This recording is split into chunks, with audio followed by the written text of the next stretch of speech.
All right. Hello, folks. You are listening to a live edition, the Westcliffe Climb podcast. I am Pastor Joshua Duffy, and I am here with the man, the myth, the legend, Dr. Paul Looney. How are you, buddy? I'm doing great, Josh. How are you? I am good. And I tell you what, technologically speaking, we are on our way. Yeah. Yay! Yeah. Hey, those of you that are checking us out here for the first time ever, we want to remind you that Westcliffe is a place to be inspired, to breathe deeply of life, to be challenged to engage fully with truth, and coach to walk securely in the way. You guys can check us out on our website, westcliffe.org. There is an E at the end of the word cliff. We're also on YouTube. You can check us out on the Westcliffe channel. Simply search for Westcliffe channel and you'll find us. On Instagram, for all you younger than millennials, the whole next generation coming up, you can search for us at Westcliffe TX. Finally, on Facebook, you can search just simply Westcliffe. I want to, before we get rolling here, we're taxiing, okay? We're not taking off yet. We're still on the taxiway. I just want to take a brief moment to acknowledge some beautiful things that are happening that help make this all possible. Of course, Dr. Paul Looney is on staff at Woodlands Church. And so for the Woodlands Church family, we thank you guys for checking us out, tuning in and engaging, and for just the generosity. You know, time is the most precious resource that we have in this life. And so for Woodlands Church, their faculty, their staff, their leadership, Pastor Kerry Shook, who no doubt is the real deal, to allow Dr. Paul Looney to engage in this way with this endeavor is absolutely awesome. And if that isn't enough, Paul also has something quite cool, a ministry that he's been leading as well called Hidden Manna Ministries. You know, guys, marriage is hard. It's tough. It only looks easy in the movies, and that's because they're married for about 2 hours, and that's it. Okay, longer than that, it starts to get hard in a hurry. And so Paul and his team, his amazing family, his incredible wife, they are this awesome duo to seek and to jump into the mess with people, to see marriages be restored and do some really, really awesome things. And so if you want to know more about Hidden Manna, you can go to hiddenmanna.org. We will also be attaching that profile as well as links to get you plugged in if you have some questions. We'd love to be able to support that. Paul, is there anything else you'd like to say about what you have going on with Hidden Manna? Nope, not right now. I'm so excited for us to get our podcast going and have our technological glitches worked out. It has been a Westcliffe climb to get going.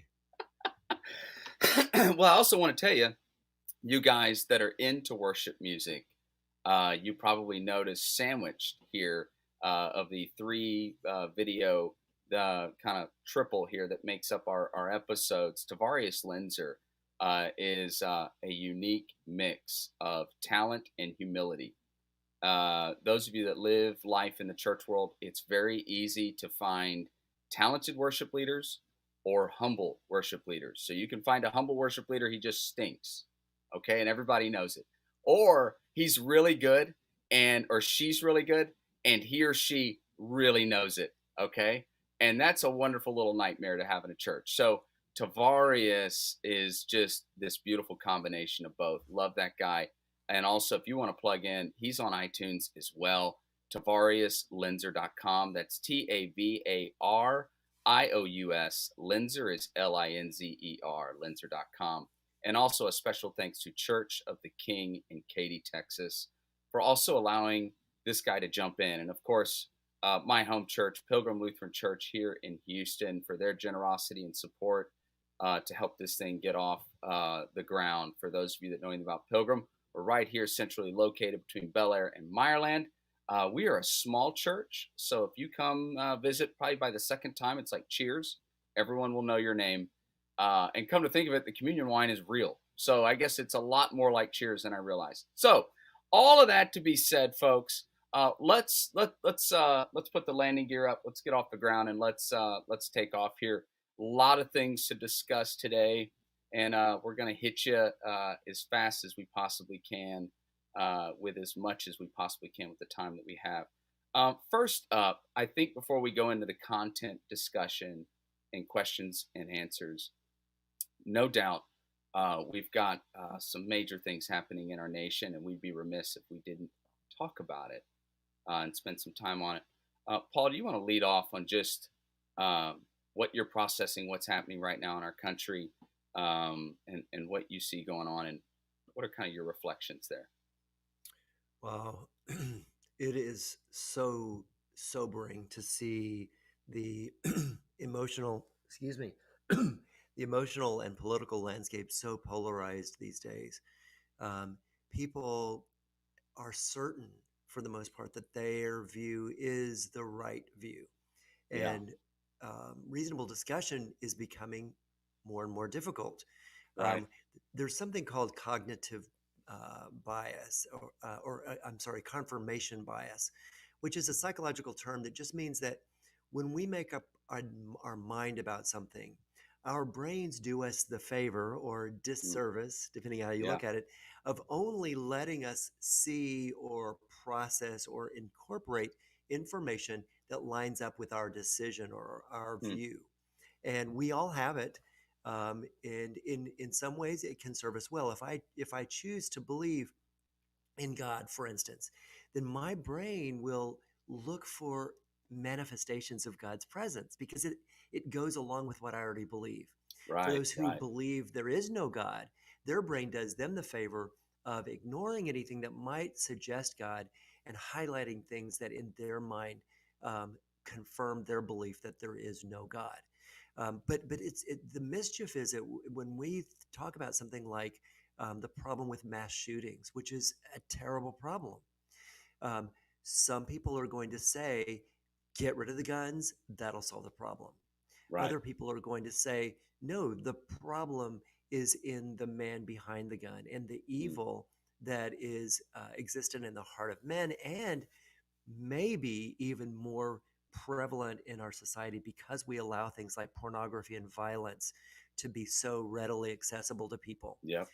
Yep. that we are infecting the hearts of men so that they will use what is at their disposal, whether it be a gun or drugs or some other vehicle, to act out that violence, that evil. And so for me, it is a sobering problem. And it's easy to see why those who are wanting to get rid of guns altogether feel that way, because that could be conceivably a means to solve the problem. But I also understand the position of those who are adamant against removing the availability of guns to the general population because of what's happened in history when peoples did not have the power to resist a government that might become Right. corrupt or Right. Right. or Right. or even just misguided. Wow. Well, let me ask you this, because you're talking about the bias, and there's no doubt. And now we can just be custom fed. We can go to, you know, just feed ourselves on whatever bias we want everywhere we look. The networks that we engage with, the social media, the friends that we make friends with, we cut off the people that challenge us or disagree with us. So everywhere we look, we can just feed that bias. So my assumption is, and of course we know what assumptions certainly can turn us into. What would you say? I mean, it has to be quite significant then to break that bias. Sure. Well, in the book of Judges, there was a time when I believe the scripture says that when there were no judges, everyone did what was right in his own eyes. Hmm. And my fear about our culture is that as we undermine any sense of a higher standard, particularly something that is not man-made but rather God-given, that each of us is tempted more and more to do what is right in his own eyes, which is a recipe for disaster because it in a democracy there's a certain sense of appeal to Right. something beyond what I need for my own comfort or my Right. own well-being. Right. And if I'm simply voting based on what's going to make me better off Right. financially, emotionally, relationally, we're in a big mess Right. Right. because we are not united by a common sense of the equality of people, of that all men are created by Right. a creator, and so that's really what's very sobering to me is that we are attempting to solve big problems, and mass shootings is one of the big problems in addition to racial tension and inequality and so many of the financial concerns we have. There are huge problems, but without having some sort of um, higher standard to appeal to, I'm a little terrified at where we might go with it. Right. Right. Well, and all I keep thinking about, we got to talk about this earlier, is human beings have almost no capacity, in fact, probably have no capacity to operate in the and of life. We operate Mm, usually in the or. So we hear that Jesus is fully God, wait for it, and fully man. And we can all just nod our heads in churches and go, yeah, I get it. No, you don't. And I don't get it. None of us do. It's like the Trinity. Yeah, oh yeah, I understand. No, we don't. No, we really don't. Who are we kidding? Because if we could understand it, would it really be God? Would it really be something that would be like, oh, that's not as amazing anymore if I can totally wrap my head around it? yeah, And so when I think of him being fully God and fully man, this other attribute of Jesus, he's grace and truth. right. We live in grace or truth. Mhm. Someone offends us, and then we decide which weapon do we want to use. Oh, am I going to show them grace, or am I going to tell them the truth? I mean, that's just how human beings tend to think. And so we are now living in a world where we get to go, it's either this or this. That's what we do. That's what we're doing right now as our culture. And eventually, I'm just hoping that our followers of Jesus will recognize you are actively being discipled. You're not just being informed, you're being formed by everything that you're taking in. And if you live in the or, then you can divide a country. If you live in the or, you can divide the church. If you Right. can live in the or, you can weaken the proclamation of the gospel and reconciliation, which you're Mhm. not going to hear anything about, Yeah. healing, which you're not going to hear anything about, Mhm. mercy, love, and grace, which you're not going to hear anything about. And so, this idea that Jesus is grace and truth, which then tells you that, we're getting to a place where now we're starting to go, when it comes to this country, it's either man or God. It's not man and God. And we're asking God to ordain and bless things um, that he didn't ordain, he didn't design. Yeah. And so I think we've got to figure out how are we as the church and followers of Jesus going to take the lead on these conversations and stop allowing influences and sources and voices who do not have godly things and godly ends in mind, are not motivated by that, are not motivated to make heaven bigger and hell smaller, because they're setting all the parameters of the discussion and they're creating all of our options. You can do this or you can do this. And then we all pick our sides. And then I think where pastors really get in trouble, they jump into it. And so then people go, well, I'm gonna go to that church because I love their or of it. Mhm. Yeah. Oh, I'm leaving that church because I can't believe they landed on that or. You know Right. what? Here it is. There's grace and there's truth and there's a gap. And it's not my job to fill that gap. That Sure. gap Sure. was filled by the cross. I'm gonna let Jesus be Jesus, enter into the mess, and those two things can coexist because of Jesus. So I know that that's not our culture right now. Our culture wants you and I to land that plane nice and easy and beautiful like a sitcom. That isn't life, right? Right. Well, for me, Joshua, the conspiracy of God to force us in a way to understand this living in the and is marriage. By creating the sexes and giving different brains to the two Yeah. sexes, it turns out that the way my wife hears a conversation, the way she processes information, the way she makes decisions, her priorities and her purposes sometimes are shockingly different than mine. And when Yeah. she explains to me how she sees a particular event or an action that I took, sometimes my head wants to explode. Like, Yeah. how can Yeah. you think that way? Right. Um, and for many years, Josh, I thought, well, if she could just see what I see, she would agree with me and everything would be fine. And so I spent years literally trying to get her to understand the world from my point of view, believing that if I was successful, all would be well. She would go like, "Oh, you're right." Do you think that happened? Uh, Well, no, it well, didn't. no. Um,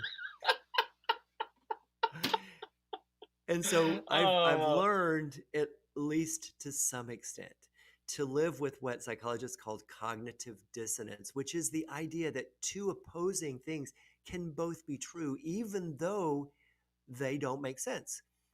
yeah. Quantum Yeah. physics is helping us with this because it has shown us that a single photon of light can exist in two different points in space at the same time.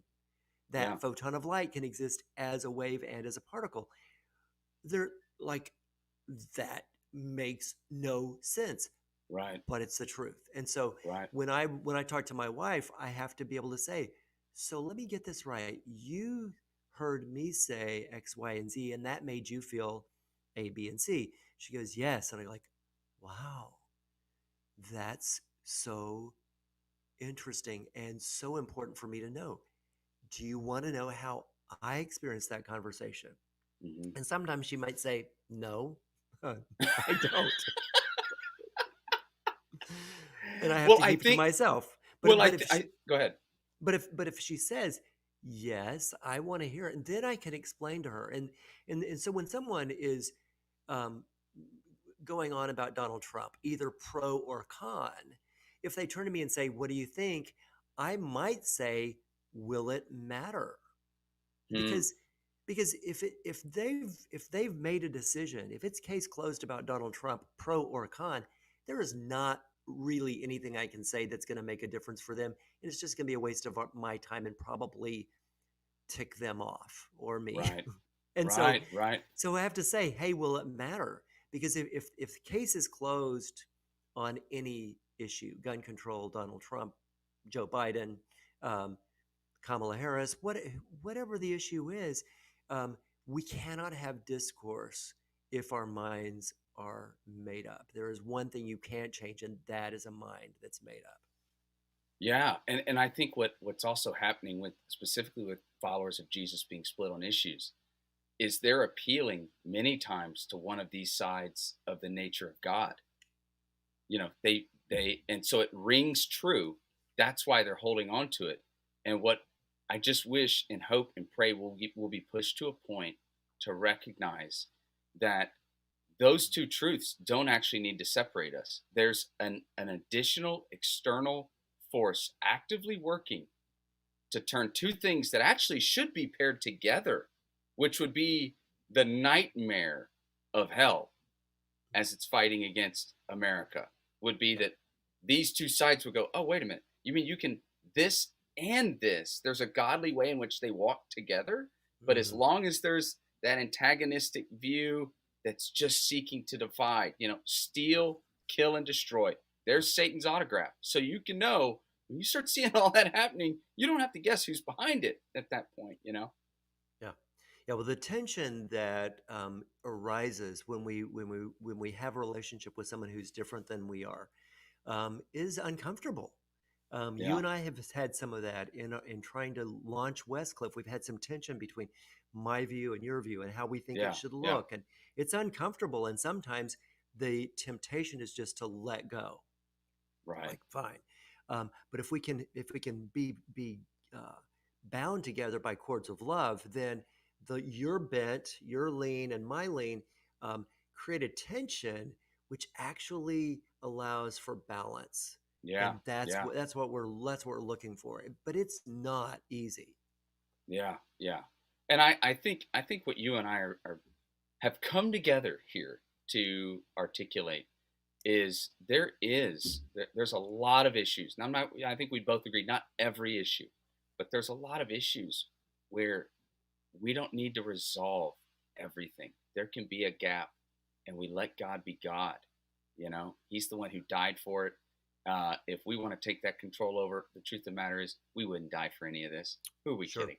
Right? Yeah. So it's His. Sure. Yeah. I think I love it. I love it. I love it. I love it. Listen, I wanna transition now. Your video, outstanding. I Thank loved it. you. I loved it. Talk to us about um, where you were coming from. What you wanted to get across there. Well, in part of the video, I was really appealing to love, that our motive for whatever we do needs to be from a heart of compassion. Your video did such a beautiful job of showing what unconditional love really is all about. It's it's more than the unconditional love of a mother for a child. Yeah.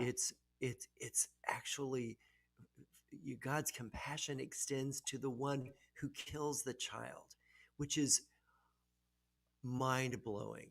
Yeah. Mind But blowing. my video is to try to help all of us incorporate some of that compassion of God, some of that unconditional love for others, that we would be moved to sacrifice in our walk for others based on that love, not for glory or money or whatever, but that we would be moved by that core emotion that is so at the center of who God is, and that is love.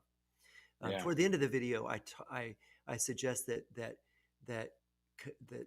the charity begins at home. The idea that if we really want to love well, we have to first let in the love of God to our own souls and find acceptance within ourselves, compassion for ourselves in our miserable condition as humans, because we are all that mix of awesome and awful. And if I Yeah. can't really accept or receive God's love for me and feel that same compassion within myself for myself in my miserable condition, then I'm going to be hard pressed to generate that kind of love and acceptance to those Right. around, Right. Well. Okay. especially So my wife and my kids. let me ask you. I mean, I've heard this said many times. Uh, I suppose I could Google it, but depends how you want to trust that, right? So, um, in your practice with what you've seen, how much influence does an individual's father play in how a person sees God, their father, in the issue of a God being compassionate on them or a God being distant, disinterested, apathetic, vengeful? What say you? Well, I- it it's very true that we are a product of our genetics and our early life experiences. Yeah. And we bring a lot of our preconceived notions about the world, about ourselves, and about others into every interaction. But particularly those early interactions are very formative in how we view ourselves, how we view others, and how we view God. Because God is in that relational stance with us. He's not as flesh on flesh as a mother Right. is, and Right. that's why the Bible doesn't say God is a mother to the motherless. It says God is a father to the fatherless, because the love of a father is distinct from a mothering love, because it's accepting, but the love of a father is always imagining the child's best in the future. Right. The Right. child's best in the moment might be ice cream. The child's best in the future might be no ice cream. Right. And a father really is wired to desire for his child the very best future imaginable. And so, for me, if you Love had a that. father who wasn't disciplined enough to spend time with you, to throw the ball, to give you a swat if you need it, to show you how to use a hammer or Right. check the oil in your car. Um, you're going to miss out, and your view of God will undoubtedly be affected by your earthly father. You can override that. You can overcome that by getting to know God as He shows up in the people around you, because He can bring, you know, the Mm. book of James says pure religion is to visit the fatherless, those the widows and the orphans. We all need people who have enough of God in them that they can father us well. No matter what, Wow. I'm 65. I still need men in my life who can provide me with godly counsel and a little discipline when I need it. Right. And those people show me more of what God the Father is like. Wow, that's awesome. That's awesome. Listen, guys, just real quick, those of you that are listening, you can email us your questions. Actually, I have another screen over here that you can't see that I'm constantly refreshing to see if you have any questions. Feel free to email us at team@westcliffe.org. That's team@westcliffe.org if you have any questions, or you can live chat with us either on our Facebook platform or on YouTube. We'll be sure to catch your questions as they roll in. I love that. I love it. I love it. I want to just kind of maybe bookend here. When it came to the particular video that I was able to afforded the opportunity to pull together at the prison museum, um, completely impressive and heartbreaking at the exact same time when I was walking through, because they have a lot of contraband stuff that they've captured that guys were making or what have you, and the unbelievable talent. I mean, I was just amazed at like the stuff, paintings to like stuff that they crafted out of toilet paper, cigarette cartons turned into one thing I saw was like this ornate purse, and I'm thinking that would have gone for 4 grand easy, if not more. And then you look closely and it's what? Like just the talent and the ability. And then when we got to the electric chair, um, it was really sobering. You could not even, they would not let me get near it. I'm standing in front of it because that's as close as I was allowed to get. And it was interesting that it's not that there's, I shouldn't say like reverence for it, but real people lost real life sitting in that chair. And that was incredibly powerful to even consider that and to read the stories and everything surrounding that whole experience. And the thing that just struck me in walking through there was, 2,000 years ago, people would have thought wearing a cross around your neck is insane. It's like, here's this instrument of death. Trust me, it means something good, and like they all would have remembered it. I heard somebody say one time the first time someone ever wore a cross around their neck was after the last person ever lived that saw someone hanging on one, and making that like that memory would have to fade to some degree before anyone was going to go, look at this, we're going to hang it on our wall in our living room, Yeah.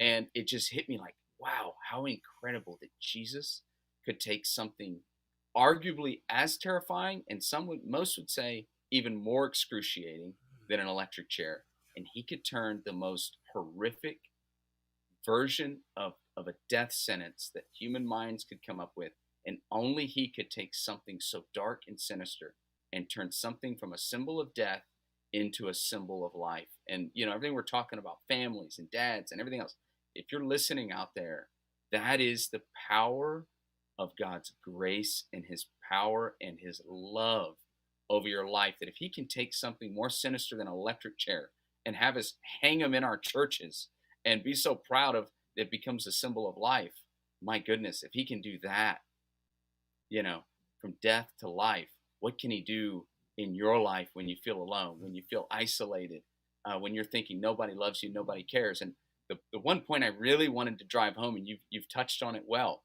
was just we tend to think unconditional love is the love that a father has for a son or a parent for their child. And we're already saying it. So you grew up with two lousy parents. Maybe you were an orphan. Maybe you had one parent, your old man ran out on you, or you had one, but he was abusive. He's this, he's that. Well, that idea does those people no good, you know?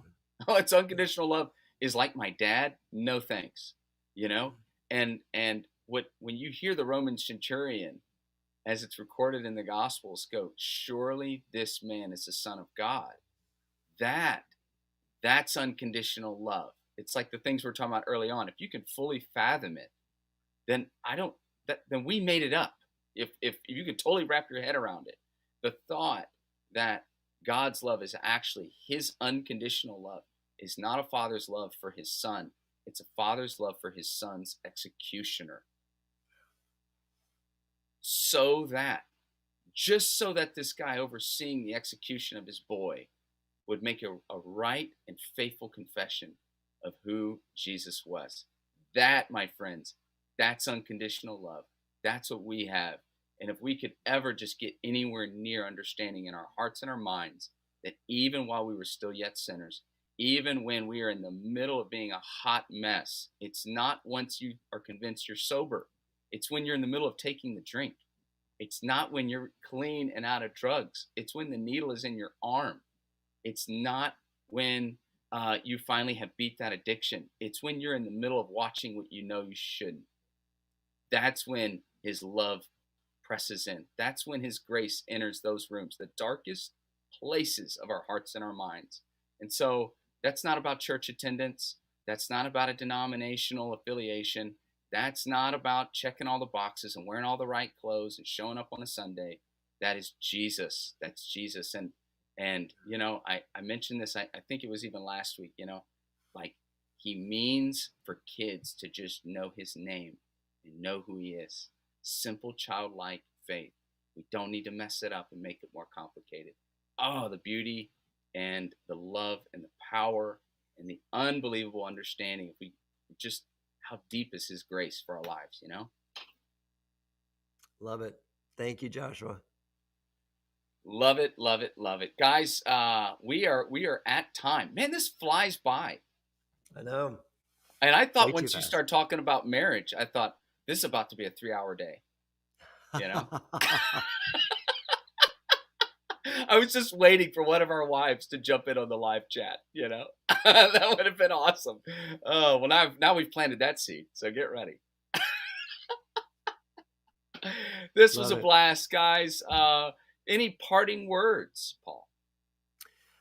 I just want to encourage all of us to abide in that sense of God's deep affection for us, that Amen. he could love his son Jesus and send him to the cross. And it goes back to that Yeah. cognitive dissonance, this that two things could be true at the same time, that God could love Jesus more than anything and yet still send him to the cross. There's And so I much, love it. yeah, so much we have to learn about the heart of God and what it does for us and what it asks of us. Beautiful. Beautiful. Guys, just want to remind you that you are deeply, deeply, deeply loved by Jesus. There's a lot of noise out there to pull your heart and your mind and to fill you with anxiety and fear and worry. That's straight from the gates of hell. God wants you to have life and have life to the full. He knows the little things and the big things. There isn't a single prayer you're going to lift up today that is too small and insignificant. He's invested in your life. He paid the full measure of the cost for your life. So, big, small, if all you can yell out today or think in your mind is help, that's okay. That's a God honoring, beautiful prayer to God. Paul, I tell you what, I closed some prayer last week. Why don't you take it from here? Love to. God, only you are big enough to incorporate the least and the most, the east and the west. There's no place that you cannot go with us. And God, I just pray for our nation, for our families, for our churches, for the world, that Jesus' prayer for unity would be answered, that we would be one, even as you and He are one.